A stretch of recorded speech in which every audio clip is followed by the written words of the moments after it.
Bonsoir, bienvenue à l'Atelier Librairie, le livre voyageur, animé par Fabienne Roch et moi-même, Bruno Lalonde.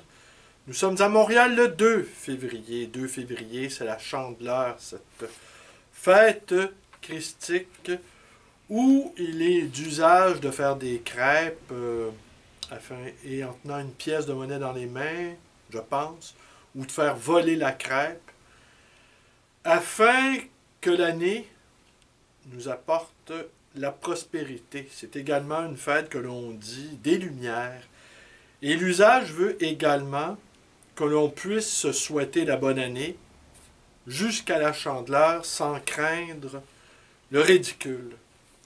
Mais, étant donné la situation extrêmement grave, mais vraiment gravissime, eh bien, je pense que l'on devra se souhaiter la bonne année à tous les jours au cours de cette année 2023. Pour ma part, l'année 2022, sur le plan personnel, a été plus particulièrement éprouvante, comme ceux et celles qui écoutent mes vidéos le savaient.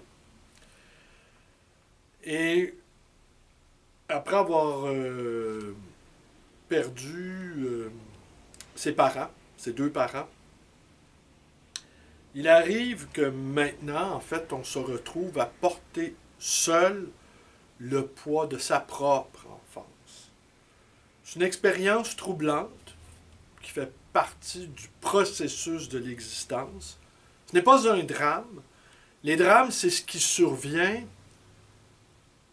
Les drames, c'est ce qui survient lorsqu'on ne s'y attend pas, lorsqu'on n'a pas intégré un certain nombre de choses. La perspective de perdre ses parents, une fois l'épouvante passée que l'on éprouve dans la petite enfance. La petite enfance, on imagine la mort de nos parents et c'est une tragédie anticipée. Et c'est l'effroi qui se combine avec la peur des fantômes, des esprits. Bref, l'enfance est peuplée d'ombres menaçantes. Et l'un de ses périls, l'une de ses peurs imaginées, anticipées, c'est la disparition de ses propres enfants.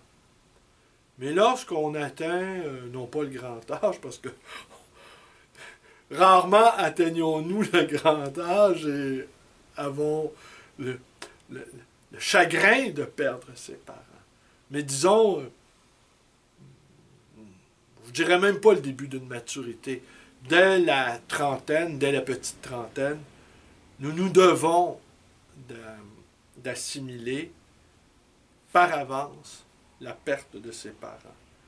Mais ça demande toujours une surprise, et ce qui est une surprise, c'est l'ébranlement. L'ébranlement, et tout à coup, il n'y a plus d'intermédiaire entre nous et la mort, et il n'y a plus d'intermédiaire entre nous et le cosmos, si on a une vision positive de l'existence, ou il n'y a plus rien entre nous avec le néant. Et ce qui est troublant aussi avec la disparition de ses propres parents, c'est qu'il y a des secrets qui vont demeurer scellés pour toujours. On devra se contenter de demi-vérités, de vérités amochées, de vérités fragilisées, de vérités enfouies comme des épaves dans la vase. On devra se contenter de fragments, de moments parcellaires qui auraient pu être des clés. Et aimer quelqu'un vraiment, c'est lui donner le maximum de clés. Et parfois, les parents ne nous aiment pas assez, ou encore nous croient trop fragiles, ou nous croient trop égocentriques, pour recevoir un certain nombre de vérités fort déplaisantes, à commencer par eux, à commencer par certaines vérités que détiennent nos parents, ou encore certaines vérités qu'ils détiennent sur nous, sur notre propre conception, ou ce qu'a été notre arrivée dans leur vie. Pour ma part, j'ai depuis longtemps observé qu'il n'était pas nécessaire de désirer un enfant pour être un bon parent, un parent adéquat. Et le désir étant ce qu'il est, il ne faut pas trop compter sur lui pour mener à bien des opérations de longue durée et faire élever un enfant, le faire grandir, le faire croître, est une opération de longue haleine dont beaucoup, malheureusement, d'entre nous sommes dépourvus. Et des enfants non désirés pourront se retrouver entre les mains de parents tout à fait compétents, tout à fait adéquats, et c'est l'enfant qui créera l'adulte responsable. Alors, me retrouvant donc orphelin, c'est absurde de dire ça pour un homme qui a 60 ans. Un orphelin de 60 ans, ça prête plus à rire qu'à pleurer, va s'en dire. Mais ça demeure un orphelin. Et sans craindre trop le ridicule, j'imaginais, aujourd'hui en fin de journée, j'ai eu une journée très occupée, malgré le froid canadien. J'ai eu une journée très occupée et je n'ai pas eu le temps de préparer ma vidéo. En fait, j'ai pas eu le temps. C'est pas tout à fait vrai, mais je l'ai préparée in extremis.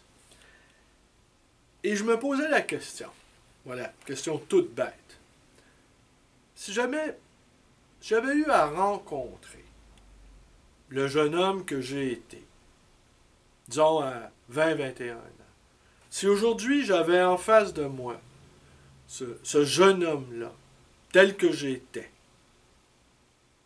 qu'est-ce que j'aurais à lui conseiller? Qu'est-ce que je pourrais lui dire qui l'aiderait à avancer dans le chemin de la vie? Alors, je me suis livré donc à ce petit exercice, et ça donnerait ceci. J'ai allongé quelques aphorismes, mais avant, j'ai essayé de trouver le ton juste. Alors, c'est une étrange formule, hein, trouver le ton juste. Qu'est-ce que ça veut dire, trouver le ton juste? Ça veut dire, on entend aussi dans le ton, on entend le mot son. Et en même temps, le ton, c'est aussi des couleurs, c'est aussi des sons, c'est aussi des couleurs, c'est aussi de la musique. Alors le ton juste, ça relève de la voix également. Ça relève de la voix, mais le ton réunit en ce mot une multitude de caractéristiques plutôt étonnantes, résumées en 3 petites lettres. Et on aurait envie de dire, à quoi pourrait ressembler le ton injuste? Hein? Le ton injuste, c'est en partant le ton faux, en partant le ton inadéquat, ou non pas inadéquat, mais le ton qui ne colle pas. Voilà. Un ton qui ne colle pas. Un ton qui, lieu commun, couleur terne, musique étouffée, voix cassée, voix étouffée, voix éraillée. Le ton injuste. La formule n'existe pas. Alors donc, si j'étais mis en présence de ce jeune homme, je lui dirais ceci. Puis peut-être que ce jeune homme-là, tel qu'il était, sans doute me répliquerait-il avec beaucoup d'ardeur. Car le jeune homme que j'ai été était un jeune homme à la fois passionné et angoissé. Direct et droit. Et en même temps un peu frondeur. Peut-être pour cacher un manque de confiance. Enfin, je lui dirais qu'il doit être heureux.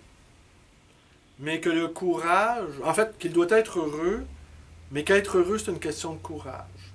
voire d'intrépidité, d'organisation, de volonté de puissance, et en même temps de lâcher prise, de travail intense, et d'acceptation inconditionnelle des résultats.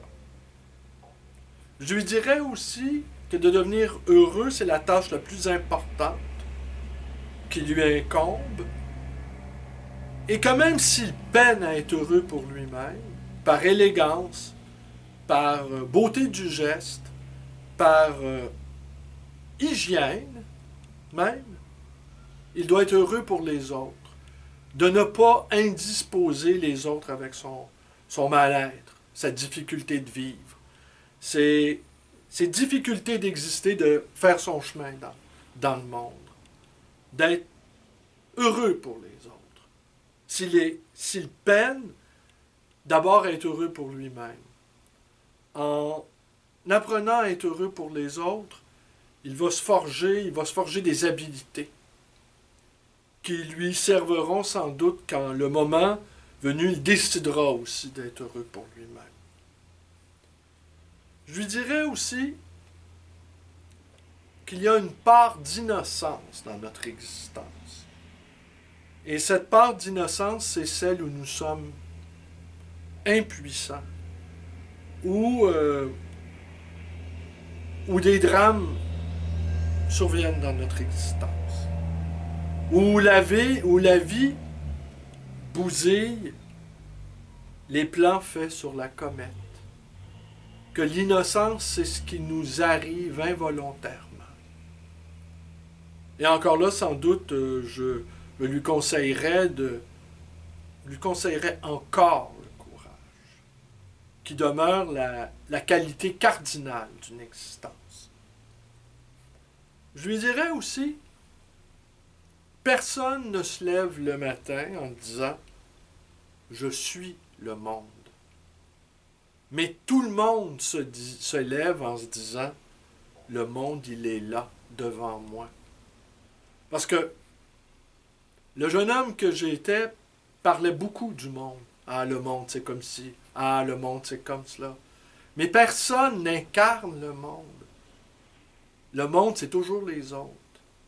Et personne ne se dit, en se réveillant le matin, « Je suis les autres. » Mais nous sommes les autres. Nous sommes le monde. Mais personne ne se le dit. Alors, sans doute, je lui citerai la phrase de Kafka, « Dans ton combat contre le monde, seconde le monde. » Je lui dirais aussi, la vie ne nous demande pas notre avis. Je lui dirais aussi, on ne pardonne pas, mais on use de ce beau mot grec, on amnistie, on oublie. On oublie pour pouvoir continuer d'avancer. Je lui dirais aussi qu'il ne faut pas user de cette expression que l'adulte fait « je suis » et expression que j'abomine. Il ne faut pas profiter de la vie. Je ne lui dirai pas « profite de la vie ». Parce que c'est la vie qui nous lamine, qui nous creuse, qui nous rend transparents. Et profiter de la vie, c'est une tâche trop veule. C'est indigne de toi. S'il a des velléités d'écrire, ce qui était le cas du jeune homme que j'étais, je lui dirais, écris en amateur. Toujours. Mais vis en professionnel. En professionnel passionné. Établis un plan clair et soigne les détails. Je lui dirais aussi qu'il va rencontrer, il va croiser sur sa route toutes sortes de gens. Des gens bons et déprimés. Et des gens mauvais et pleins d'enthousiasme. et que ces gens qui se presseront sur le seuil de sa porte, et les uns et les autres, il pourra apprendre quelque chose. Et je lui dirais aussi, et qu'en fait, en dernier de tout, ben, c'est la bête qui meurt en dernier. Et la bête, c'est la pulsion de vie. C'est le désir. C'est le désir sous toutes ses formes. C'est même le désir sexuel. Et que ça va le porter très, très, très longtemps dans son existence. Et lors de notre soirée, il y a 2 jours, Louis-Philippe Hébert, cet admirable écrivain, cet important éditeur, il m'informait que lors d'une noyade, eh ben, c'était le sexe, l'organe génital qui mourrait en dernier. Voilà ce que je lui dirais, parce que je conclurais quand même à ce jeune homme qui n'était absolument pas dépourvu d'humour. En fait, c'était sans doute l'une de ses qualités. Je conclurais ma longue tirade et mon envolée morale par un trait d'esprit qui peut-être l'aurait amusé. Alors voilà, c'est tout. C'est tout, c'est comme ça que ma vidéo se termine. Et je vous dis à demain.